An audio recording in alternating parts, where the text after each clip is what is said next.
महाराष्ट्र में महिला बाल कल्याण और शिक्षा राज्य मंत्री बच्चू कडू को 2 महीने की सश्रम कारावास की सजा सुना दी गई है। मुंबई में एक प्लॉट की जानकारी छिपाने के आरोप में उन्हें 2 महीने जेल की सजा सुनाई गई है। बता दें, महिला बाल कल्याण शिक्षा राज्य मंत्री बच्चा कडू को 2 महीने के कठोर कारावास की सजा सुना दी गई है। चुनावी हलफनामे में मुंबई में एक प्लॉट की जानकारी छिपाने के आरोप में उन्हें 2 महीने की सजा दी गई है। ये सजा संदूर बाजार प्रथम श्रेणी न्यायालय में पारित की गई। हालांकि इस मामले में बच्चू कडू को जमानत मिल गई और इसलिए उनकी गिरफ्तारी को तत्काल टाला गया है। उन्होंने ये स्पष्ट किया है कि वह इस मामले में हाईकोर्ट में अपील करेंगे। हालांकि वास्तव में ऐसा क्या मामला है जिसने 5 साल बाद बच्चू को कड़वा कर दिया? क्या उनके मंत्रालय को उनके कारावास से खतरा था? अब बच्चू कडू के लिए अगला विकल्प क्या है, इस संबंध में विस्तृत समीक्षा की गई है।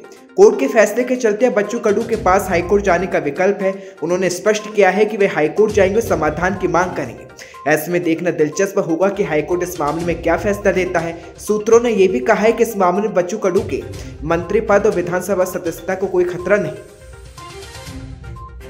2014 मध्ये त्याच्या अगोदर एक सोसायटी आमदारांची केली होती। त्या सगळ्या आमदारांना त्यावेळेस शासनाने कर्जाची हमी घेतली होती आणि त्याच्यातून घरं दिली होती।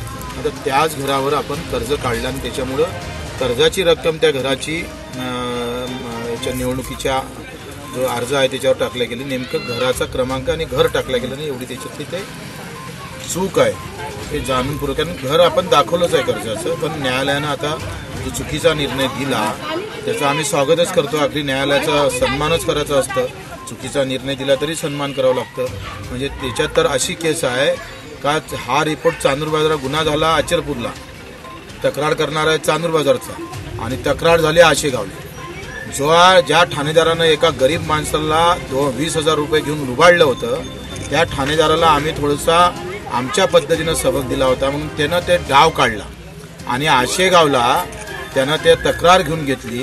दुसरा एक विरोधक पकडला, अशातून हे केस निर्माण केली। त्याच्यात 2 महिन्याची सजा आणि 25,000 रुपये दंड आम्हाला ठोठावला आहे।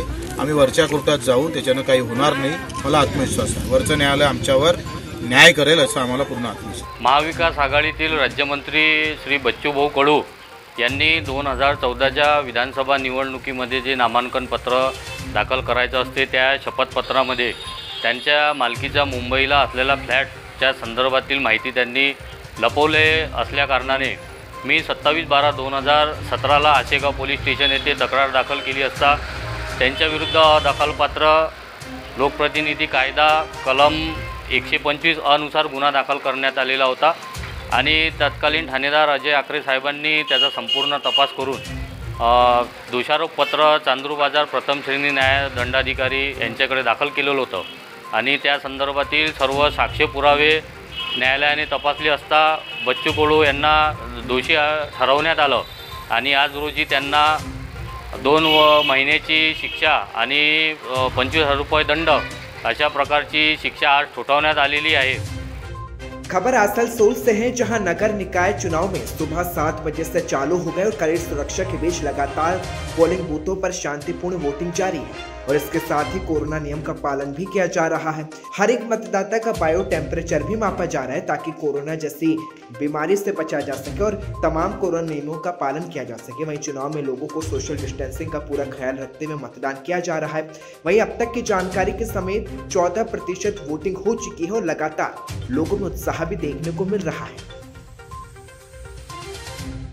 खबर नैनीताल से है, जहां चुनाव प्रचार के आखिरी दिन शनिवार को नैनीताल विधानसभा से कांग्रेस प्रत्याशी संजीव आर्य ने नगर के मल्लीताल स्थित पंत पार्क में जनसभा को संबोधित किया और नगर में शक्ति प्रदर्शन कर अपना दमखम दिखाया। कार्यक्रम में भारी संख्या में लोग मौजूद रहे और इसी दौरान संजीव आर्य ने लोगों को संबोधित करते हुए अपने पक्ष में मतदान की अपील की और आगे कहा कि नैनीताल विधानसभा की जनता को उनको भरपूर आशीर्वाद मिल रहा है और कांग्रेस कार्यकर्ता जनता के आशीर्वाद से आगामी 10 मार्च को नैनीताल विधानसभा सीट पर कांग्रेस का परचम लहराएगा। उन्होंने भाजपा सरकार पर निशाना साधते हुए कहा कि सरकार के 5 वर्ष के कार्यकाल में महंगाई और बेरोजगारी चरम सीमा पर पहुंच चुकी है।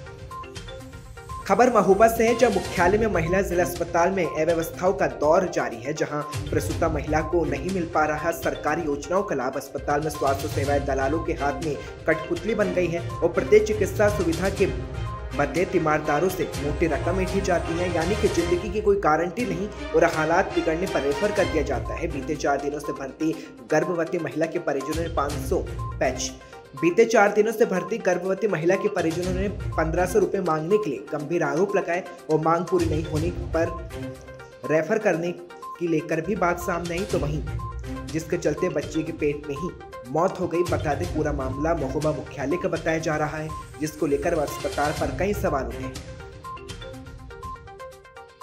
सांगनेर बाजार के मुख्य मार्गों से कलश यात्रा निकाली गई, जहां सांगनेर स्थित राजराजेश्वर महादेव मंदिर में हनुमान जी की मूर्ति प्राण प्रतिष्ठान आयोजन किया गया। सांगनेर बाजार के मार्गों से कलश यात्रा निकाली और अरविंद श्री विद्या मंदिर नगर निगम रोड से बैंड बाजों के साथ ही कलश यात्रा की शुरुआत की गई। कलश यात्रा में सैकड़ों महिलाओं ने कलश यात्रा में भाग लिया, जगह जगह फूलों से स्वागत किया गया।